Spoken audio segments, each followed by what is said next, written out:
Arsenal complete bottle jobs. How can they be in that situation? They're giving it how all happy their fans are and what a journey it's been. And oh my God, like Arteta he's the one. After trying to get him out at the beginning of the season, after one game, where suddenly Spurs are in the driving seat after losing one game. You had the opportunity, you didn't press it home.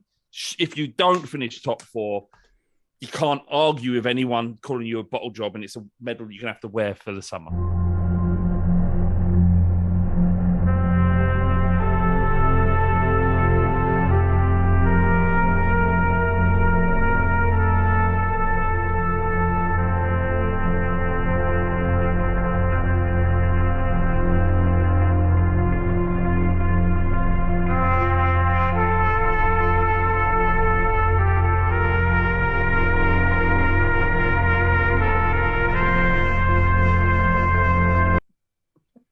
You're just going to drop that now then, are you, Flav, just before we go live? I just feel like, I mean, there's no good time. Flav's got an announcement. Off you go. So this season will be the last season of Jaffin. I'm leaving. Yeah. I've got to find myself, basically. I've got to find the me. I've got to find the me. And the only way I can do that running out of time, aren't you? Yeah, running out of time. And if anything, James is holding me back a little bit. And I didn't want to do this in front of everyone, James. Actually, I wanted to do this to you. Decided to just drop that literally. I was like, right, should we go live then? Yeah, by the way, I'm just not going to do this anymore. That's not true. Jaff until I die. Well, we'll see. Maybe I'll be busy. Maybe I'll have other things to do. I mean, out of the two of us, it's much more likely you're going to be too busy for this in the future. There's a possibility. There is a possibility of it.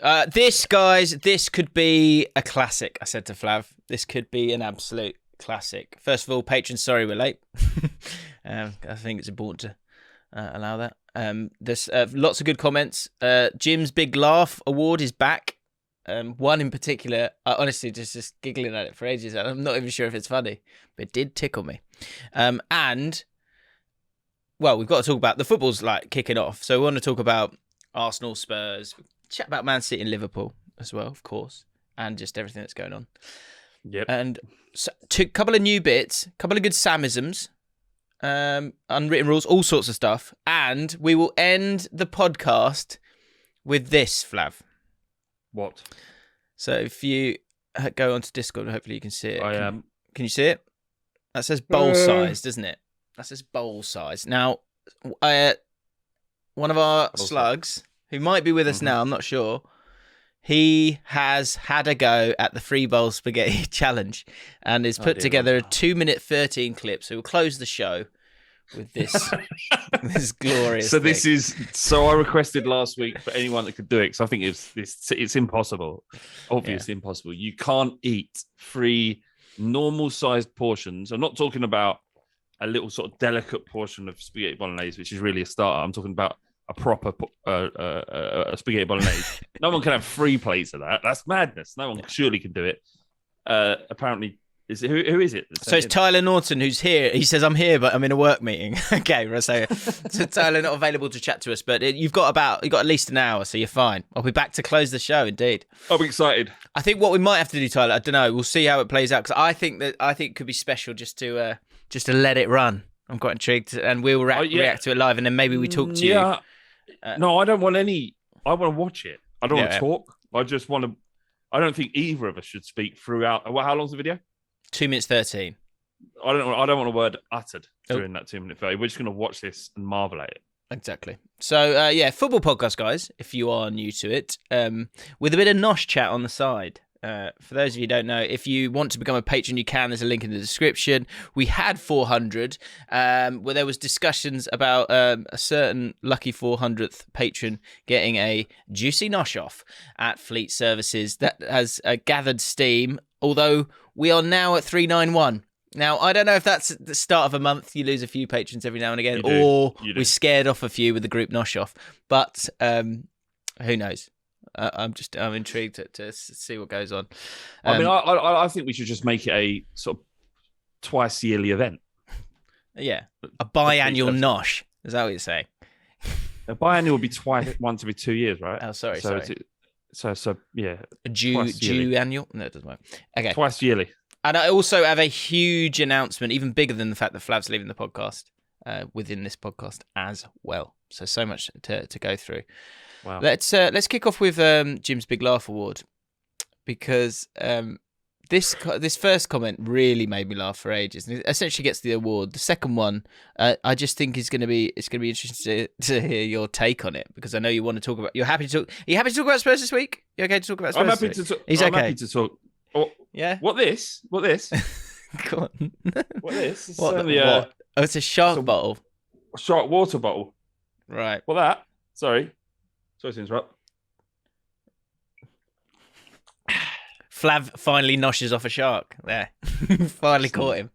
Water bottle. We'll talk about that later. So yeah, Jim Big Laugh Award. When I read the comments, if you make me laugh and you guys do make the show with your comments, then you will be at the top and a nominee for the Jim Big Laugh Award. And this one, it has to be the winner for me. But the second one was funny as well. Kurt Couto went to Leeds Skelton for the first time last week, coincidentally. Unreal services. Great noshing spot potential. Very good. The way I read it in my own head, it was just so light. It was like, I went to Leeds Skelton for the first time last week, coincidentally. Unreal services. Great noshing spot potential. I like the fact that people are going into services on the way to football going, yeah, I can see it. I can see it. Yeah. Tim, you thinking what I'm thinking, Tim? Tim, you thinking what I'm thinking? Nice little nosh spots here. Have you seen one over here around the back here? Yeah, there's a few puddles, but we get around that. There's bins there. Loads of them. You can hide behind them. You're fine. And Harry Lovegrove. Hi, guys. I know I'm a bit late to this. This did make me howl a little bit. Ready, Flab? Big Spurs question, because I want to talk about Spurs quite quickly. Harry Lovegrove. Hi, guys. I know I'm a bit late to the party, but I just wanted to hear your thoughts on Tottenham's sacking of Jose. Personally, I don't think it was the right time, and he should have stayed for at least the cup final. But I'm no football expert. I know Flav is a Spurs fan, so he'll be biased on this situation. But James, if you could give some more thoughts, or maybe make a video about it, it would be great. Thanks. Loving the content, by the way. Keep it up. Yeah. Right.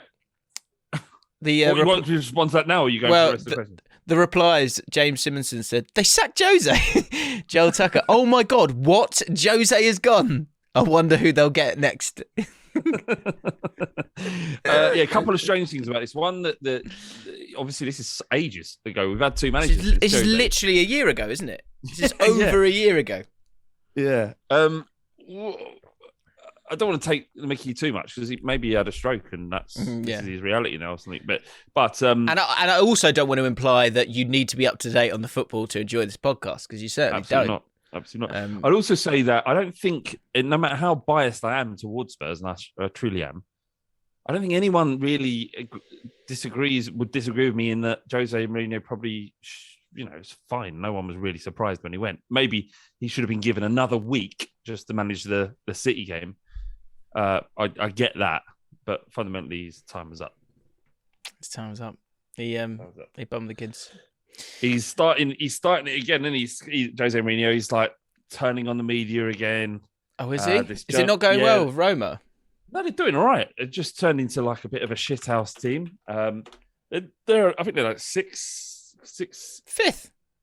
Won 4 of the last 5.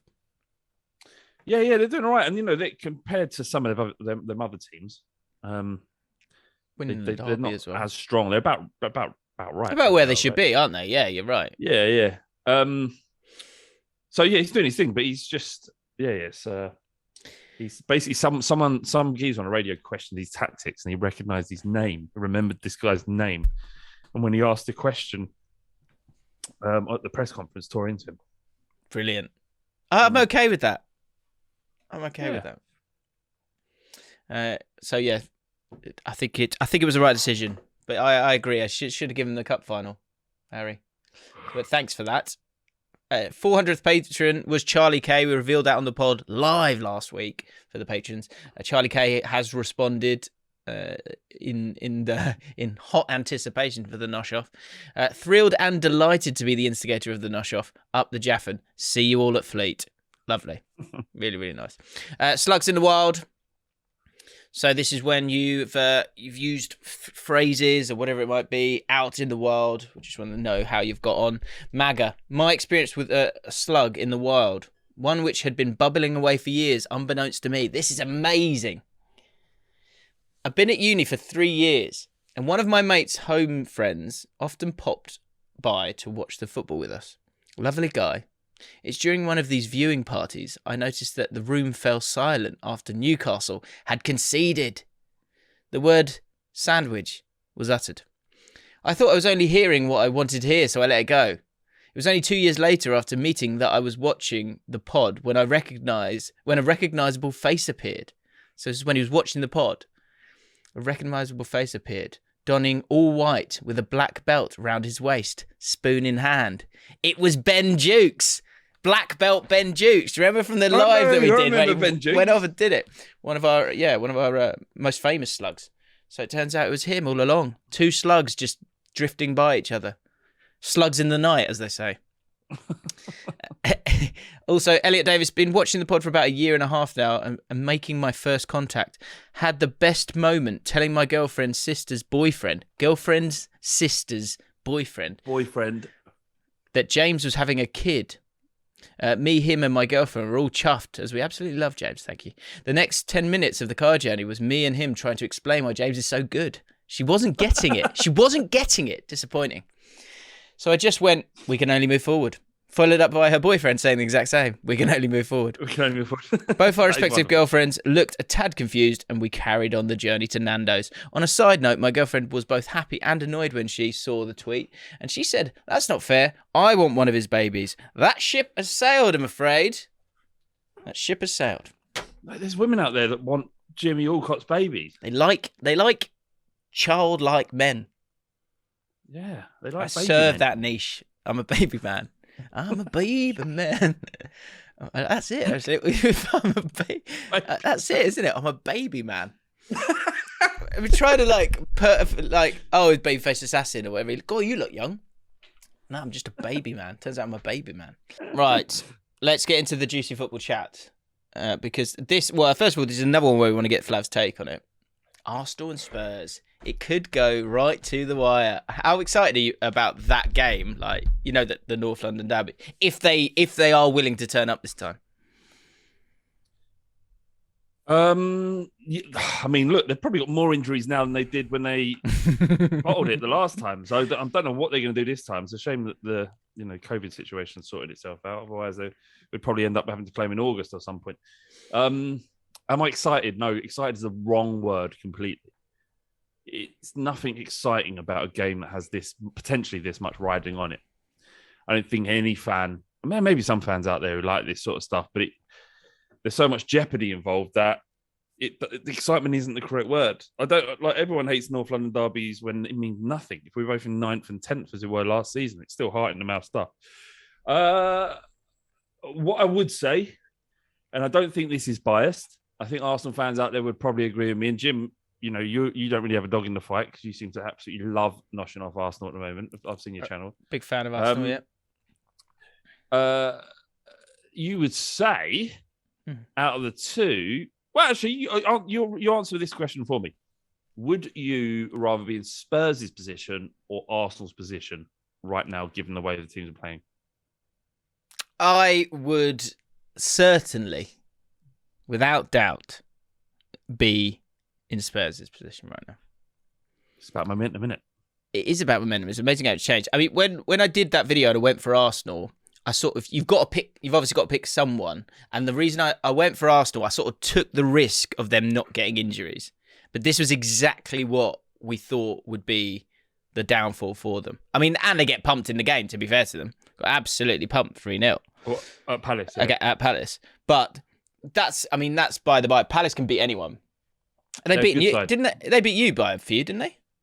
They beat us 3-0. There you go. 3-0. We've had some great wins, Palace, this year. We've had some really good wins. We beat them 3-0 at home. Yeah. I thought you might try to get that in.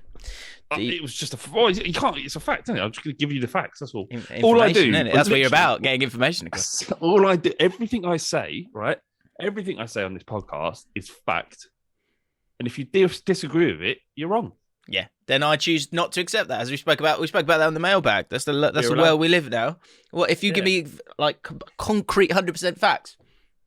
I don't like those facts. I don't like those facts. You don't like the facts. Then if I tell you that Tottenham are going to win the league next season, that's not a fact. That's me just, I'm anticipating an event. But if I say to you now that Tottenham Hotspur are in a better position than Arsenal as we speak, I think there's more fact than opinion there because you agree with me. And like you say, I haven't got a dog in the fight. Momentum is there with Spurs for sure, and it's not just. It's the way we're playing as well, isn't it? It's good. Yeah. We're looking good. Good. There's a character to the team, and the difference. I know it's only one game with the Arsenal one, but you've actually now taken out big parts of it. You've taken out Partey. You've taken out Tierney. Those are two big losses. Big losses for them. Partey, I think, in particular. And look, this is absolutely in no shape or form Tottenham's to lose. It's so close. But I genuinely, all bollocks aside, I genuinely don't know what's going to happen. All bollocks aside. Yeah, bollocks. That's easy for you to say. It's difficult for me. All jokes aside, all bollocks aside, that is a great Samism. I like that. All bollocks. Never mind all the bollocks. Anyway, jokes aside, this is too close to call. Arsenal, even with their injuries, are still a really good team. Still got a forward line that can damage anybody. The problem is, though, is you lose Partey for 3 games. You've got to do a lot to win those games.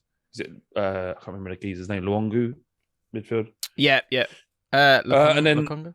I can't quite remember what it's called. But and then obviously you're losing Tierney. Tavares isn't. Arsenal fans don't rate him. Well, yeah, and he took him off halfway through the game as well. I think he's a little bit raw. He's not Tierney. Has played left back, but you need him in midfield. Certainly, if Partey's not there, right? So, and they've got some tough games. United and Chelsea and Southampton are a good side. Certainly since the turn of the year, they've played very well. I noticed Troops was on the trending page after the Palace game. Oh, what's he saying now? I didn't. I won't click on it. All right. I'm not clicking on it. I'm not giving him the view. Sorry, but I then looked on his channel, and talk about Arsenal Fan TV, whatever. Right? They obviously do. They continue to provide a service. Troops only gets views. Only gets views when they lose. Like it's there. You can see it. Is that still the same? Yeah, you can see it. It's like there's like 15k, 25k. That's all fine. It's it's whatever you're putting out into the world. But then as soon as they lose a game, 85k trending on YouTube. Really? Just leave that there. Well, he couldn't have been. He can't be. He's not Poch. He's not Poch. I'm talking about. He's not fucking Arteta out still, is he? Can't be. I don't know. Let us know. But it's just his USP, isn't it? Is when after defeat. Fundamentally, that was brought over from what I mean. You look at Arsenal AFTV now is not getting the views that it did, and you understand that because it's character driven. That when Troops and say DT was there, but they are putting out content that perhaps is less inflammatory and more. I actually after the result, obviously gleefully as a Spurs fan, I'm going over to AFTV to indulge in their misery. But I watched Lee Judge's video from start to finish and genuinely just listened to him. Yeah, I like listening to Lee Judge. I think he's good. Yeah, actually, I'm doing some stuff with him on at the moment, and he's genuinely I say this about a lot of people on YouTube, but sound really nice bloke. Yeah. Anyway, I listened to it, and what he was saying wasn't hyperbolic. There were a lot of what he believed to be truths, and it was just an interesting listen to get and fans' perspective on what's going on after the game against Palace, which was quite a bad result. I'm not going to go on there when they win the next game. That's the last thing in the world I'd do. It was actually after. Then it's not for you, isn't it? Exactly. But if I'm watching 2 minutes of Troops go mental and then I'm bored of it and then turning it off, I actually ended up giving them 18 minutes of watch time or whatever it was.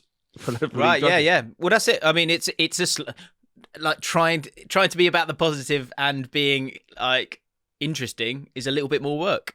Slow burn. It's a slow burn for sure. Those 3 games for Arsenal: Chelsea, United, West Ham. Because West Ham aren't out of it. Like, everyone's kind of understandably sleeping about them, but because obviously the bigger clubs, the bigger names. But everyone talks about. So does this mean Manchester United are out of it now? And then don't talk about West Ham, who are above them. I know they played a game more. I certainly don't think from Spurs and Arsenal and Man United fans we are discounting West Ham at all. Not at all. I certainly not me. I do. You would be surprised. I get that, but I think due diligence. That's my annoyance here. Yeah, fair enough. Temperance. Let's take a step back, isn't it? If you can only go by what you've seen so far, and the Spurs and Arsenal fans could probably attest to this, and United actually, is that playing European football at this stage of the year, it does take a lot out of your league form. You do suffer because all of their eggs are in that basket. It's a brilliant opportunity for them to win a European trophy, something that Arsenal have never done. The Spurs haven't done since '84. Like, West Ham genuinely will finally have something to genuinely brag about. Like, they could say, like, when did you last win a European trophy? So the actual league form is, even though they're in this position, is secondary to what they've got in Europe. And if they do win Europe, they get into the Champions League, they can potentially knock Arsenal and Tottenham out, I think. So certainly I think the situation now, and this is why you can't celebrate too much, is the situation now is that potentially we could have 3 English sides in the semi-final of the Champions League. Yeah. And West Ham could win it. If one of those English sides win the Champions League and West Ham win Europa League. And Leicester take home the Europa Conference League. Of course, forget about that. What an exciting trophy that is. That doesn't count. Oh. Literally doesn't count. Okay. Doesn't affect anything. Then, as I understand it, 4th place will lose their spot. So for West Ham to do that, certainly to Tottenham, which they'd enjoy more than doing it over Arsenal, that would be especially painful for us to take, right? Bearing in mind, if you remember, the exact same situation. Thing. Yeah, that happened to you, didn't it? Tottenham and Chelsea did it. The other thing is the last time that happened, the rules were changed so that it was much more difficult for the team qualified in 4th legitimately. That couldn't happen again. And yet here we are. We find ourselves in a situation once again where you can only have 5 teams in the Champions League.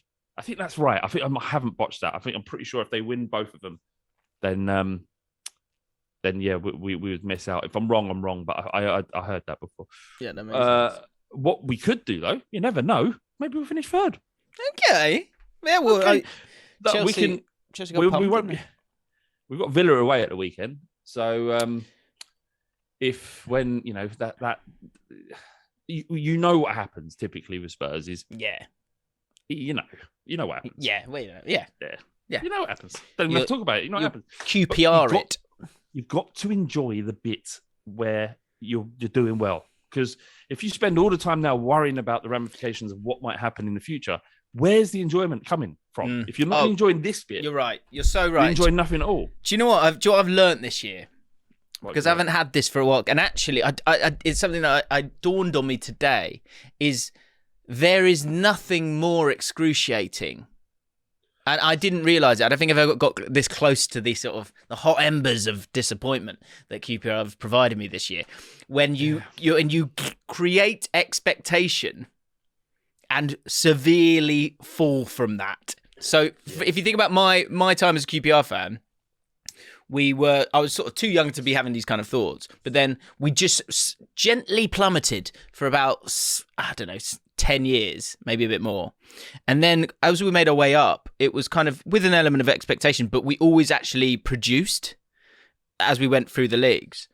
So this is the first time that I've had expectations and we've completely fallen apart. And I didn't realize just how frustrating and aggravating it is, and how difficult it is for adults to be mature in that kind of situation. It's so difficult. I'm struggling. I want to throw my toys at the pram. And there's actually we had a bit of a weak chat. Actually, I'm going to go to this quickly because this kind of sums it up. So we haven't had weak chat for a while, but I thought this was good. So this was James Evans. I was lucky enough to grab some Norwich Chelsea tickets, which landed me no more than a metre away from the most entertaining kid at Carrow Road that evening. The constant commentary kept a smile on my face throughout a painful Norwich performance. After the third Chelsea goal and the players celebrate in our corner, and this young innocent lad shouts, "We don't care! No one cares! Stop celebrating! I don't even care! I don't care!"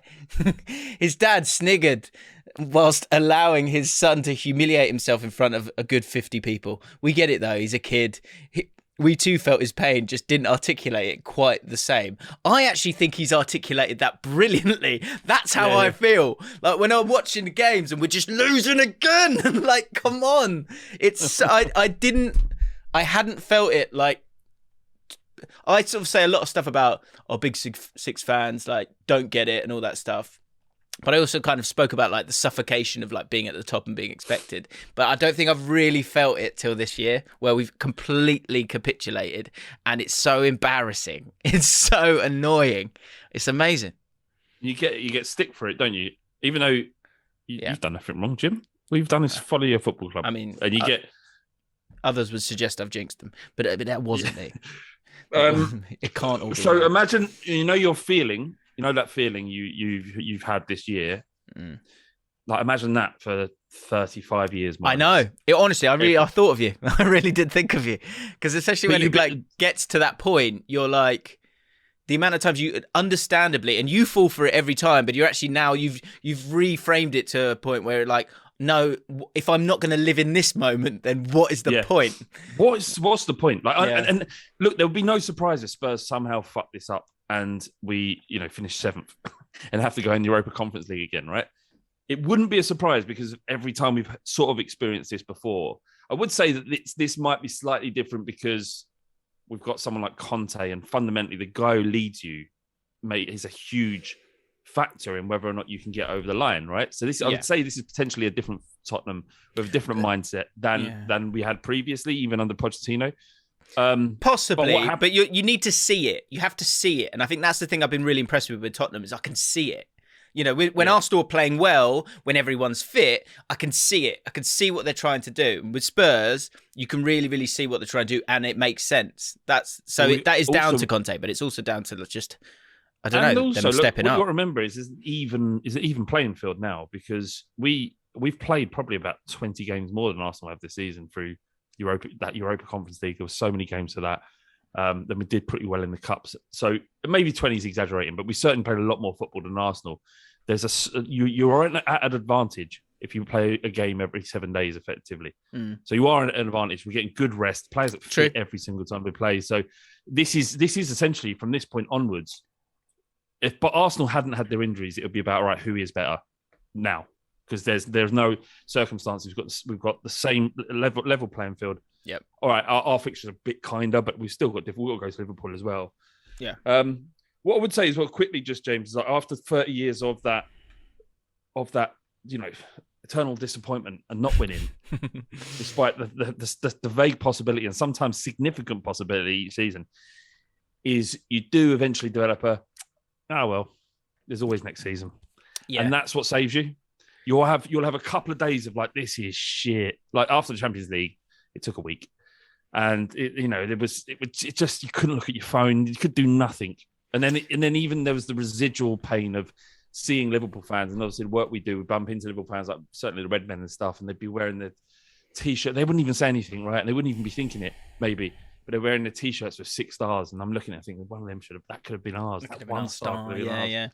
But fundamentally, you do get to the situation and think, well, this is we're built for this eternal disappointment, and one day we might get over the line. Like one day Spurs might win something, and that day will be magical. It'll feel better than anything Man City or Chelsea fans could feel.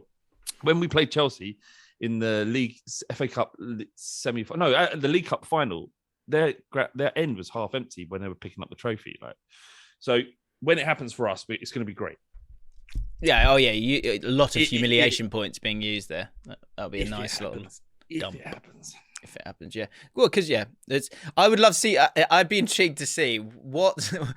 There's got to be so much. We were talking about it on the mailbag this week. There's got to be so much so much stuff that people have said that just looks that you could pick up and use now and make people look so stupid now because everyone's said everything because everyone's been fourth and everyone's been in good form and bad form. Football's so much about form, isn't it? Like your opinions are about form. Everybody's are. And no matter how much football you've watched, you can't change it. Yeah. Well, I did a video with Chris MD last week, and it's ours to lose. Don't worry. What, Palace now? It'll be fine. Palace will be fine. Yeah, in one game, and then it all changes. And this weekend they play Brighton. You play Villa, you lose, they win, and it's theirs again. It's gonna be amazing. That is it. Like if we lose and they win, and Brighton can't score for toffee, so they may well do. And we don't beat Villa, then everything goes back in their favour again, 100%. A couple of questions that are important here. First of all, let me go to the comments here because this is a good one. Sam Cheeseman, the cheesy man. Unbelievable stuff here. Recent conversation I had with my Dry Slug friend. Dry Slug said, I've been thinking about who I want to get top 4 out of Spurs and Arsenal, and partly because of my newfound hatred of Arsenal due to our mutual friend who's an Arsenal fan, not Slug in any manner, shame on him, I want Spurs to get top 4. Also, it would be nice knowing Flav is happy about that. God bless. Moist Slug then replies, I think I want Arsenal to get it. I also think your point about Flav is contradictory, as he always professes how he wants all other football fans to hate Tottenham, just as he hates all other football teams, as is the beauty of the sport in his eyes. Dry Slug replied, yes, you make a good point. I wonder how he would react to this conversation. So how would you react to this conversation? I mean, I enjoyed the other guy wanted good things for me. But True, he's right. I'm a walking contradiction. Complex fellow, aren't you? I was so much so. I say, like you said, we say loads of stuff. We're going to be tripping up all over all the time. What's more annoying though? What's more annoying if I go, oh, well done, mate. I'm pleased you got top 4. You deserve that. Or I go, oh, I can't believe you snuck top 4. I hate Spurs. Do you know what? Which one do you enjoy more? Do you know what? There's more nuance to it then, because if you said it, I'd really want you to be happy for me. And if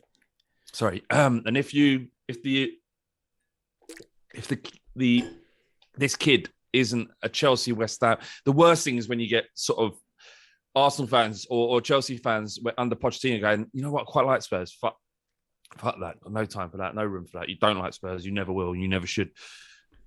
But if a Brighton fan said, yeah, I quite like Spurs, I'd rather Spurs get in there than Arsenal, then I'd accept that. So maybe I need to take a step back from hating everybody all the time in football. That's interesting. So Moist Slug replied, he said, I think he'll have initially celebrated your want for Spurs to get top 4 before being reminded that he constantly professes that it is the hatred of all other clubs that he endorses. You fucking knew that was what he said. That's what you did. It was brilliant. I know. Just as you're talking now, I was like, this is amazing. This is going to be bang on. My question is this, which is it, Flav? Do you want my Dry Slug friend to root for Spurs or not? He will literally do whatever you say. Off you go. What would you like? As long as he doesn't support any of our significant rivals, then I will be happy to take his support for Spurs. Okay. But I can't believe I'm that predictable. That's embarrassing. The other question to talk about, because it works with the thumbnail that I've already created, is if Arsenal... Well, we did this years ago. We spoke about... It was actually when Liverpool were taking on Man City for the title a couple of years ago. And we said, because Liverpool had just about been in front, what are the rules around bottling? And I just wanted to revisit this because Man City were 14 points clear. Of course, games were in hand for Liverpool. And Arsenal, everyone's kind of like, oh, they've got this now. They're rooting for it, blah, blah, blah. If Arsenal don't get top 4, have they bottled it? I put that to the chat. I'd love to hear what you've got to say on it. And Man City, if they don't win the title, did they bottle it? You know what? What is bottling? Remind me to read out a tweet I sent on the 1st of January. I think it was the 1st of January. Yeah, you had it, didn't you? Have you got it with you? I did have it. Just remind me. I'll get it while in a second.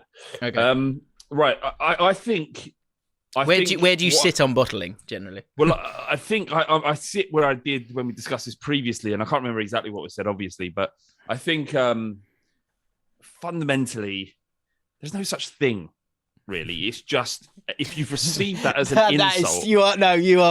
You are safeguarding yourself here.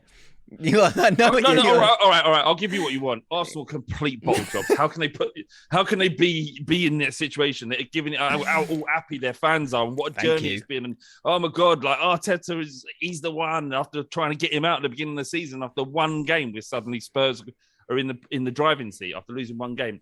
You know, there's an argument for that. So look, you had the opportunity, you didn't press it home. If you don't finish top four, you can't argue with anyone calling you a bottle job, and it's a medal you're gonna have to wear for the summer. Is that okay? Perfect. Yeah, I mean, slightly tight cut point, but I can still put that at the front. Okay. But generally, it's quite an interesting question about this bottle jobs, because bottle jobs are a very particular insult that gets thrown all over the place just inside football. And even if your team hasn't bottled it, if you're classed as a bottle job, then it's really quite a difficult one to take. Like I remember talking to Chris Pajak when they didn't win the league or they bottled something. Like I think it might have Champions League final. And he was saying, it fucking gets to me. It really gets to me.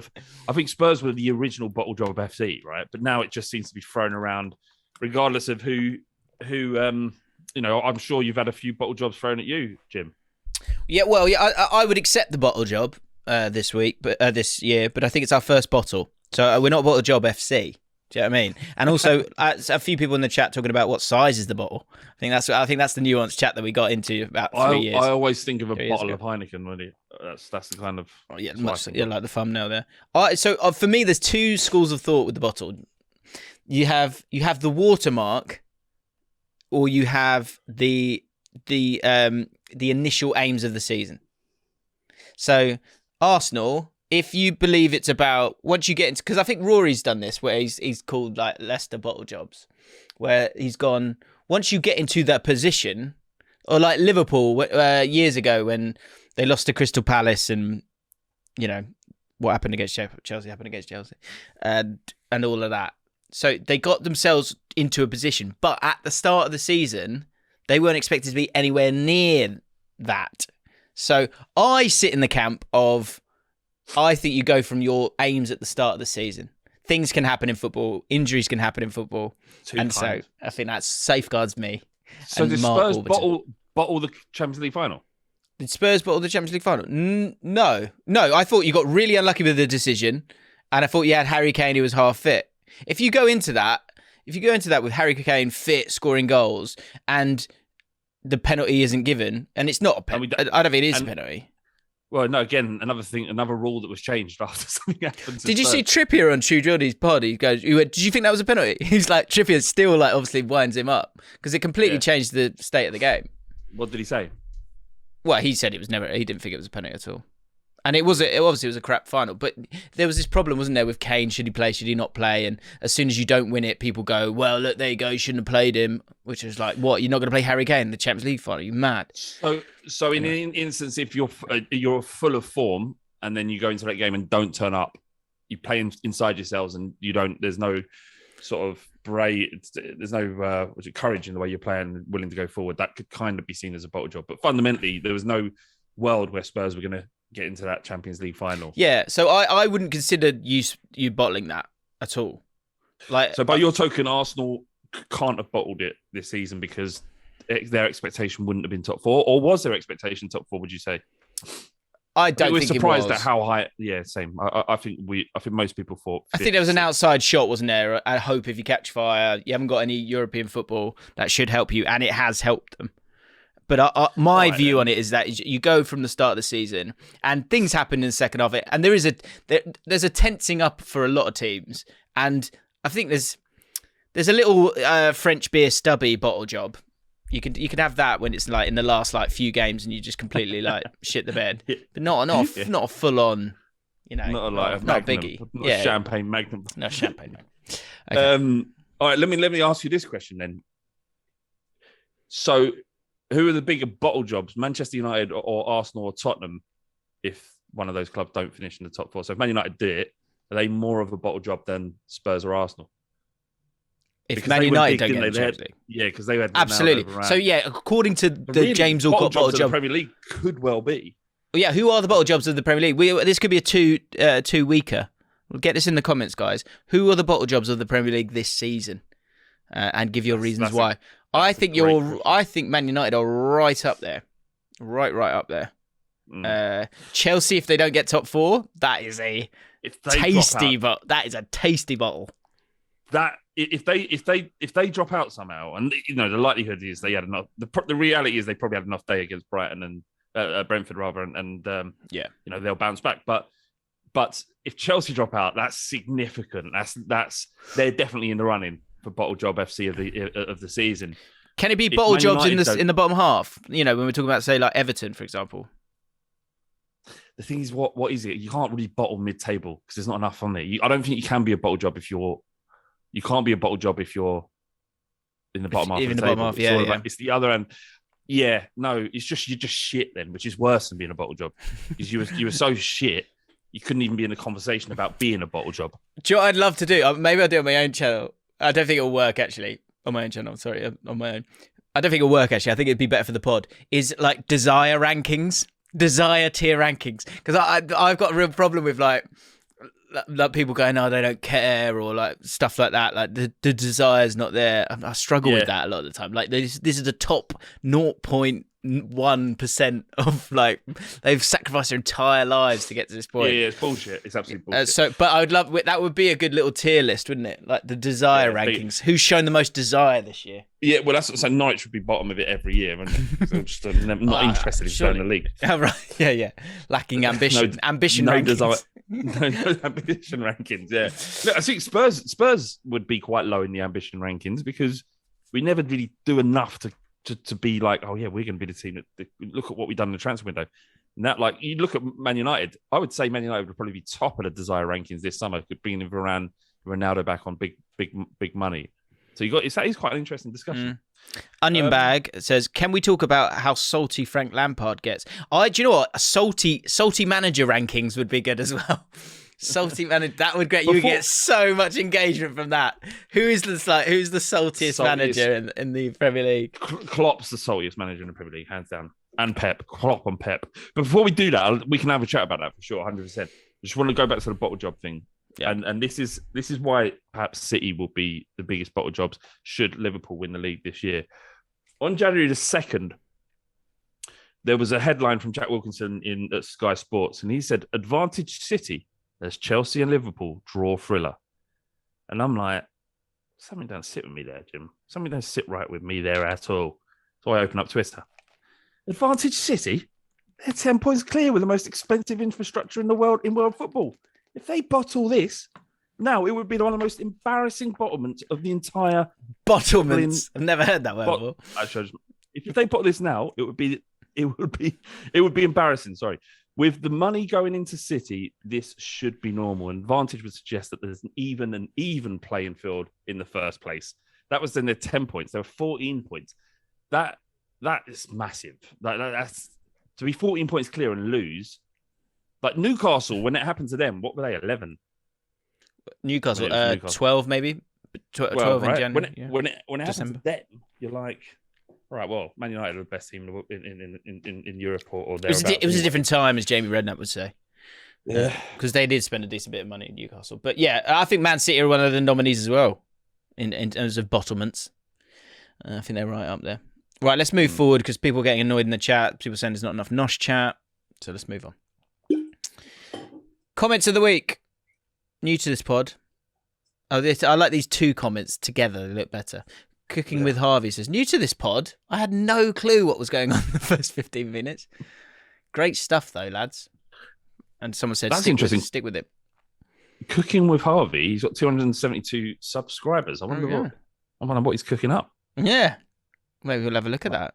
Have a look on the mailbag. On the mailbag. Have a look, see what's up. Yeah, if you're a patron, you can enjoy that. Just less than a London pint. Daniel White says, an hour and 12 minutes of listening to nothing being said. I love it so much. And that is the podcast. That is it. That's what you're here for, isn't it? Other comments of the week. James Stansfield. I go through stages of binge watching. Oh, this is good. This is what a slug says. I go through stages of binge watching podcasts, but this one is by far my favourite right now. In a few weeks, I may be gone, but for now, I'm loving it. Godspeed, James. Yeah, Godspeed. Tom Jordan, who's got a Bournemouth channel called Back of the Net.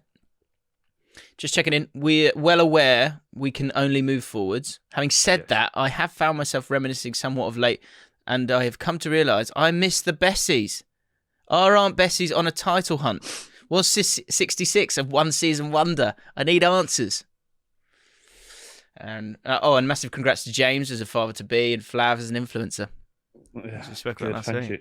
So yeah, Aunt Bessie's, can you get back in touch? Got your shirts over there, by the way. Yeah, let's know how you get it on.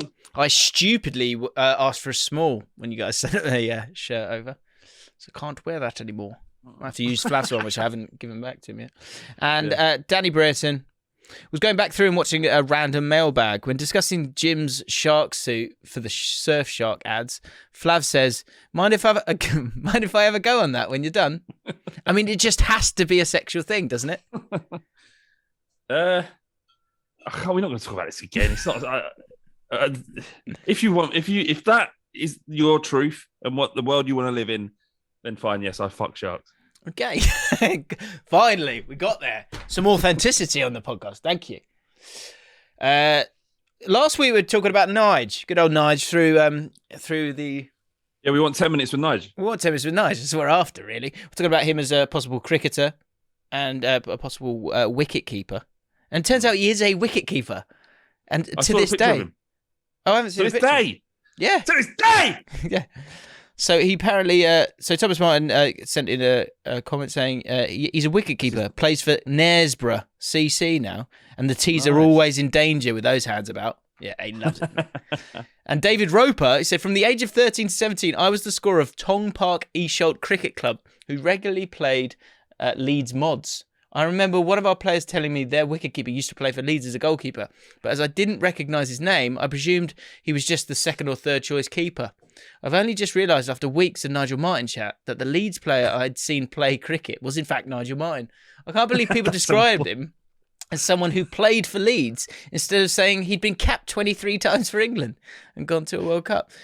But when you think of Nigel Martin, you do think of Leeds. Or I also think of him Crystal Palace with a moustache, but I'm a bit Everton older. as well, isn't it? Everton, did well for Everton as well.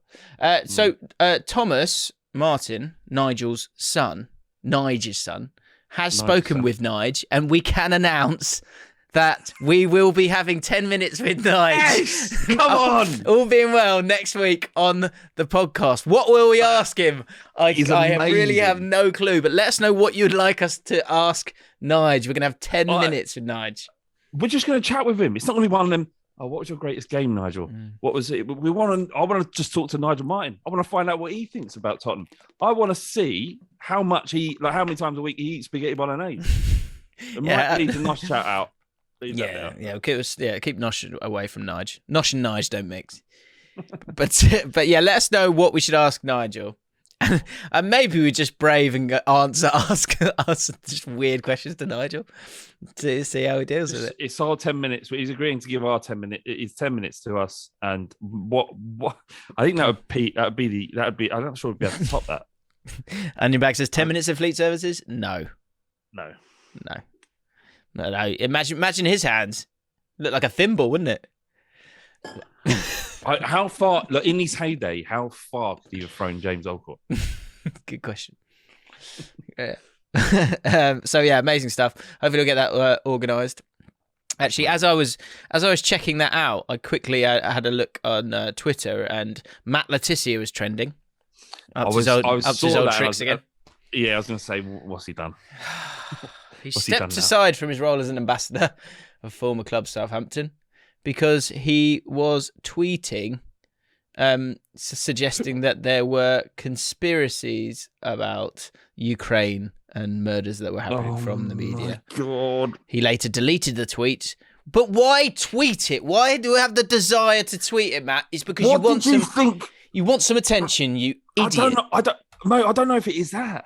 I think he's trying to make the world better. That's the scary thing. I think he's sitting there going, the world needs to know this. That we need to wake up.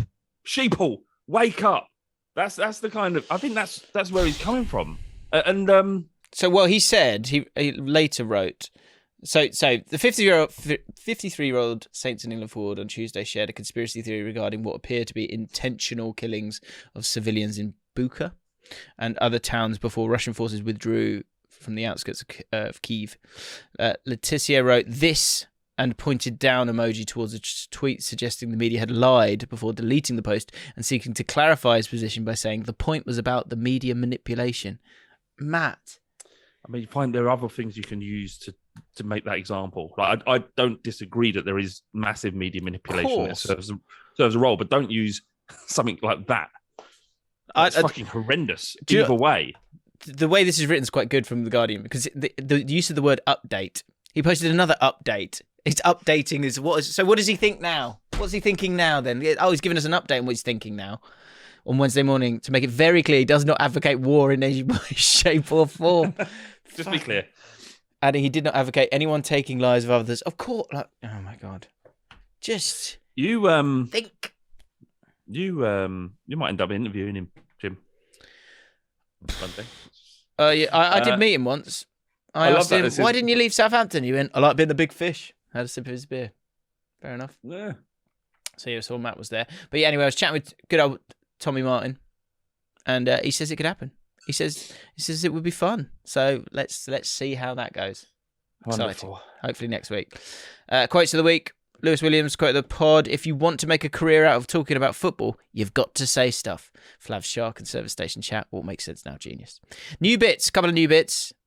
I like how people are nervous about putting forward new bits, and so they'll say this. Daniel Dyson, potential new segment, brackets, 1 week at best. This is going to be called Footballer Side Hustles. Flav mentioning a pic of Nige as a wicketkeeper reminded me of how Gabiab Bonglahor never stops going on about how he had to choose between football and sprinting. So I want to know what footballers could have made it as in other sports or jobs, just general jobs. I'm gonna move. What could be a side hustle for a footballer that you think they would have been great at? Leo, let us know in the comments some of your better ones. And I quite like. I think that could be a bit that runs more than a week, maybe 2 weeks. Interesting. I mean, if you have Gabby Bongalore and you had the choice between the two, what should I do? Should I become a professional footballer? Should I do running? Should I run in a straight line for the next 10 years? Yeah, in front of no one. In front of no one. And even if I make it to the Rio Olympics, there'll be no one there either because they don't sell the tickets at a reasonable price. So that's one new bit for next week. Footballer side hustles, get involved. Second one, new bits, random teammates. Ben Francis, just checking in, long-time listener, first-time commenter. New bit suggestion, random teammates. What's the most tenuous connection between someone on your footy team or even lack of connection? I was thinking this during my stint in goal for my six-a-side team last week. The Oppo, a bunch of school lads, had this bloke up top who was too old to be a brother, too young to be one of their dads. On the pitch, he went by the name of Wolf. He was silent, they never heard him say anything, but deadly, scored a brace. Afterwards, he shuttled off into the night without a word to anyone, including his teammates. Intriguing. I'll start things off with the Gerard the Butcher, a ringer for my dad's walking football team. He's 15 years younger than them all, but looks older and is definitely slower. Free sausages, though. Check it out, you ask. So yeah, tenuous connections, random teammates, get them in, down, B. Low. You did. There would be sometimes when you went and played like 5-a-side or 11-a-side or whatever, and you look at the other team, and you look at a couple of them, you think, "Oh, for fuck's sake, this is going to be a nightmare." Did you ever have that, or did you think, "Good, let's get into this"? I was like, "What am I doing here?" What? Like even in what sense? What, like sort of shape and size, or can I be art? No, if they just look like fucking animals, right? If not like if they just look like I know what this is going to be. I know, I played much more 5-a-side. One, I was relatively good at that when I was in my sort of early 20s. But you knew that as soon as you get the ball against the side, you're just going to get smashed because there's no referee, and certainly not a referee that actually gives a shit. Yeah. And just and it'd be Wednesday, and you'd walk off the pitch, and your leg would be fucking throbbing, or your back hurts, and I'm like, was that fun? I'm not sure that was fun. and I've got to be honest, when we did the Geordie thing, and while it started out, it's for charity, which is really important. Anashira's charity is incredible and does amazing work. Men after a few minutes, if they're playing competitive games where there's a trophy at hand, the charity goes out the window very quickly, and it all becomes about winning, which is not me at all. I'm not about winning. I don't care about that at all, and I have absolutely no value and no desire in winning a five-a-side competition like that. Right? Not. I know I shouldn't be there if I feel that way, but I was trying to support. We got to the final of this thing, and seriously, in the semi-final, I was like, do I really want to be involved in a game where everyone's trying to kick lumps out of each other as they were at the end of that? And then we won the semi-final. I was like, for fuck's sake. I could see it on your face when you got through to the final. Like, oh, come on. I was like, oh, for God's sake. Anyway, we lost because of my attitude, probably. No, you made some big saves in that final, actually. Kept the score down. It's not easy when Elliot's fucking smashing the ball at you. Still grates on me. Went out with him the other day, and I still look at it. I can't look at him the same anymore. Elliot at Hackney. Should have got cancelled for that, really, Elliot. Got away with it. Okay, I'm going to save if I could turn back time for next week. We'll come back to that because, as I say, it's been jam packed. Because last few bits we've got Samisms, Unwritten Rules, and then we will be finding out if Tyler Norton was able to get through multiple portions of the spag bowl for Flav. So Tyler actually messaged me and went, "Do you actually want to see this?" Because I haven't seen it, by the way. I haven't seen it as well. I haven't either. But he said, "Do you want?" And I'm like, "Look, it's up to James. He's putting it together, and he'll have to do the work to put it in. It's up to James, but of course I want to see it." And yeah, that was it. Tyler says, "I'm ready, lads." I'm intrigued. See, I don't know if you've done it or not, which I'm looking forward to it. Don't spoil it by saying, let's keep the excitement. Unwritten Rules. Alex Stevens, Unwritten Rule of Football. So if you don't know what unwritten rules are, and I quite like this bit, so keep them coming in.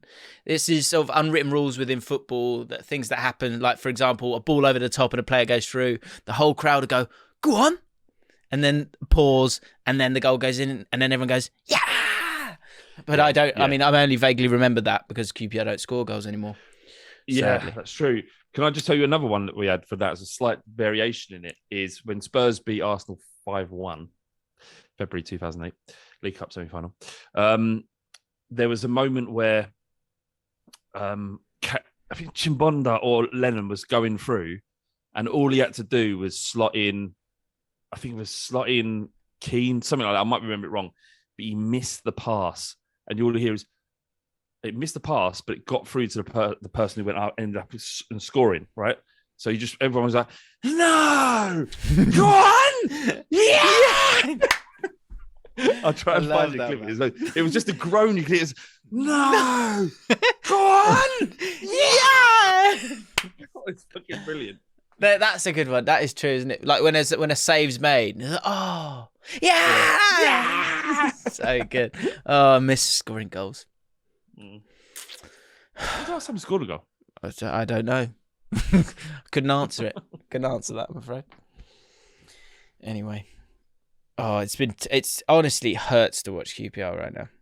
Really, really hurts. Unwritten rule of football. So yeah, not singing the first word of the next sentence of a chant in case everyone stops and only your voice can be heard. Oh, that's got to go on the list. 100%. Well, you sort of quietly, is everyone going to be part of it? If you go and follow Louis's, it's the community page for the podcast on Twitter. It's James and Flav community or Jaffin page. I don't know, he's changed the name of it, but go and follow him on Twitter.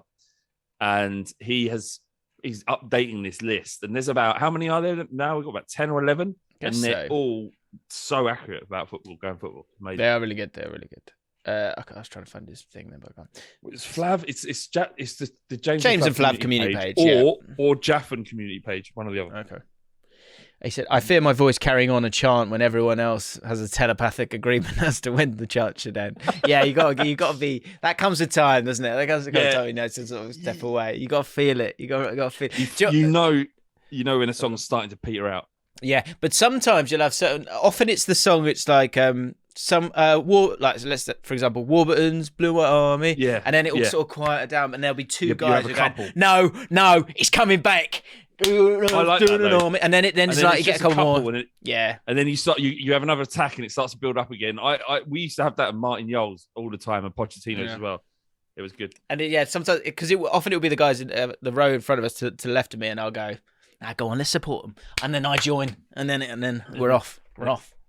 Not trying to take credit for it. I'm just saying. Wait, it sounded like me. Did a bit, didn't it? So deep down, really, it was me. Because they're just nutters until I actually validate them.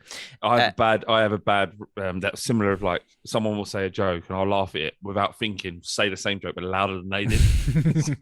and I really tried to stop myself because it's like an instinct. And that's like a football. I love it when I love it in a group scenario where someone says a joke, gets a bit of a laugh, but only from like 2 or 3 of you, and then someone else does it to the whole group, and all of us will always go, "That is brilliant! That is brilliant!" Looking at the other guy, love it. Right, Samisms. Then we're going to look at this horrific video. So I just think we need to touch on this. We spoke about it a bit on the mailbag, and also there are other people. Finbar and McAndrew just came early to say Flav dropped a Samism in the overlap, and I burst out laughing. You gave some good insight on that, Flav, saying that you were aware at the time, and I think everyone agrees you recovered brilliantly.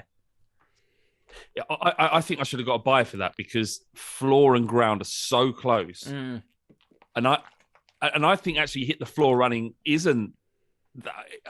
I'm trying to defend myself a little bit, but I'm sure lots of other people. I think it's a very acceptable pass. I think you're let down by the difference in the word. Literally ground and floor, but it is the same thing. Really, it really is the same thing. And I recovered within a second. Yeah, I think you did so good. You did so well.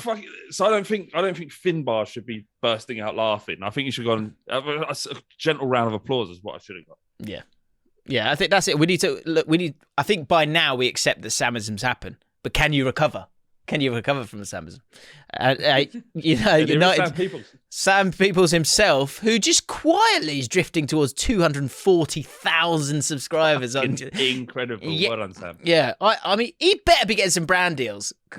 I'm not sure he is, and I don't understand how he's not. Help him out. What's he got to do? What's he got to do? Anyway, I think they're scared. They're scared to give him. They'll go, just read the script. Just read the script because they're scared he's gonna fuck it up. Loads of Samisms. Yeah, in the script. Amazing. Anyway, he said, "I inspire people," and he does. And he does. He is an inspiration.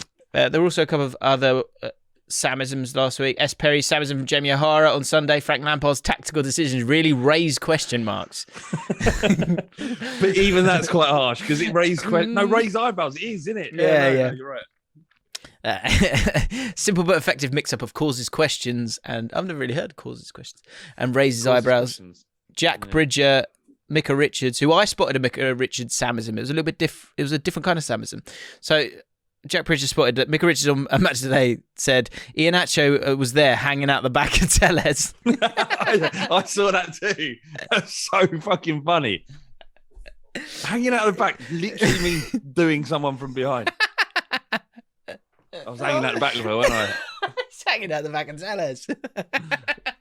I think we should the back of him. I think we should use that. I might start using that in tactical analysis when someone's just like high press and they're constantly stopping someone and they can't seem to get out, just hanging out the back of them. Yeah.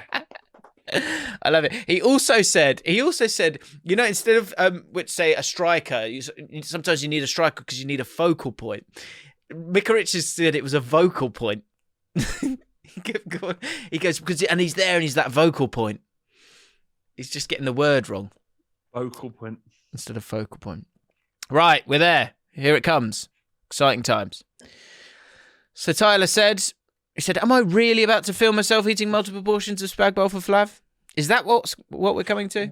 Well, yes. Can we also say shout out to Rebecca Cully, who also completed this challenge? But there are multiple videos on Twitter, which makes it quite difficult. This is just one file that's been uploaded, which is very easy. Well, I would say steady on because we don't know if Tyler made it. Now, Tyler seemed very keen to have his say, but I'd rather just let this speak for itself, if that's all right, Tyler. Maybe. Well, the problem is just as well is obviously we're not on Discord. Zoom. Yeah. We're in Discord, but we're not recording through there, so unfortunately you can't come on. So apologies, Tyler, but thank you very much for your efforts. Massive apologies. Let's see how this goes. Just get the volume right. Here we go. I'll just say goodbye because I think this will be the end of it. If you want to become a patron, please do. The dream is 500, obviously. So we go again. So get involved. There's like 67 mailbags you can enjoy where we talk about all sorts. I think it was Will Smith this week, was it? No, it was the week before. It was the week before.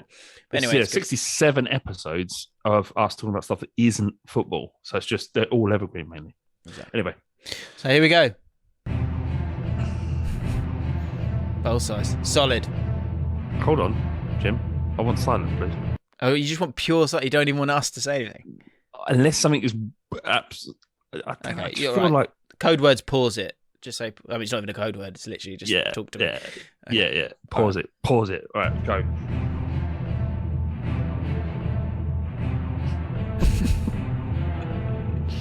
It's just gone straight in with the ragu. Well, yeah, hold on a minute. Where's the mince? What's going on here? Hold on a second. Oh, no. Fucking not speaking. Look, you may add the mince at some point, but I don't know when it's going to go in. You can't just put... This isn't...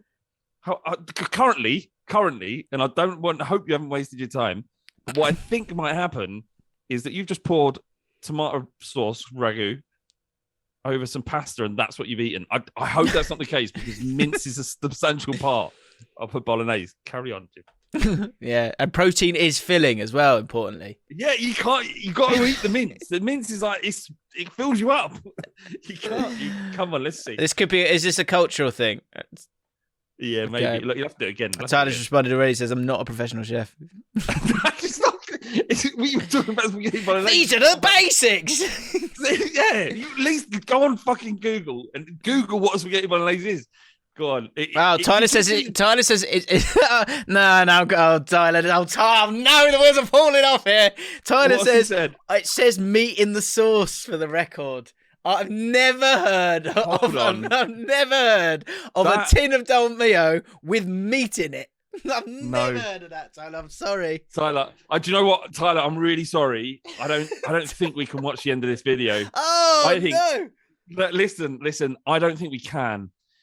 And what I'm going to say to you is that this is on you, right? Unless you're a vegetarian, next week I want actual 3 bowls of proper spaghetti bolognese with meat. What a twist! Look, what do you think, Jim? Should we watch the video? I mean, I want to watch the video. I'm going to watch it after. We'll watch it. Let's. People want to see it. I don't know, maybe because this isn't what we don't feel like for. it's yeah. Maybe should we let the chat decide? Let's let the chat decide. Do you want to see it or not? And this is not to say that eating that much spaghetti isn't significant. It really well, okay, let's give it a good spin it. Tyler says, there's 0% I am doing this again. It was horrific. Okay. All right, maybe we need to play this one then. Press play. Yeah. 1 week ban though. Yeah, good shout out on your back. Which feels harsh when he's put this effort in, right? Here we go. Doing the deed. Here we go.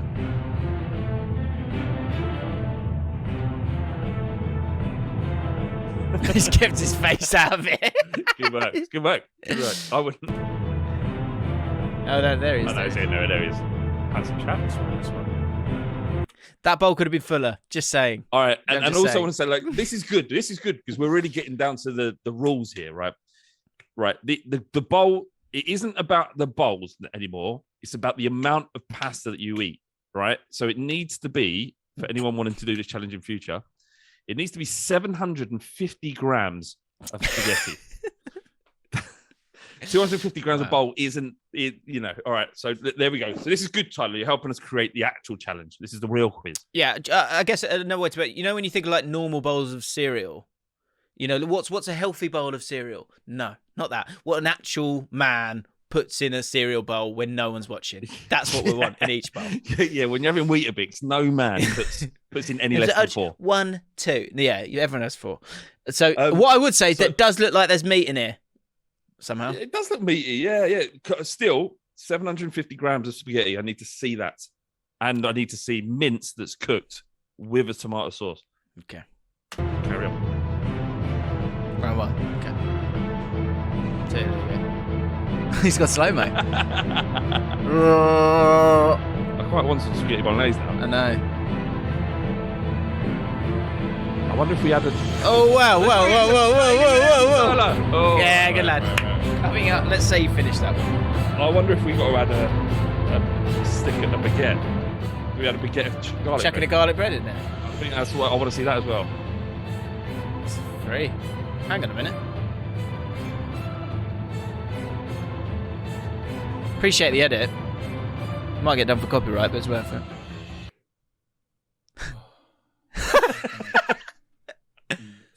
Bag bowl Flav challenge there.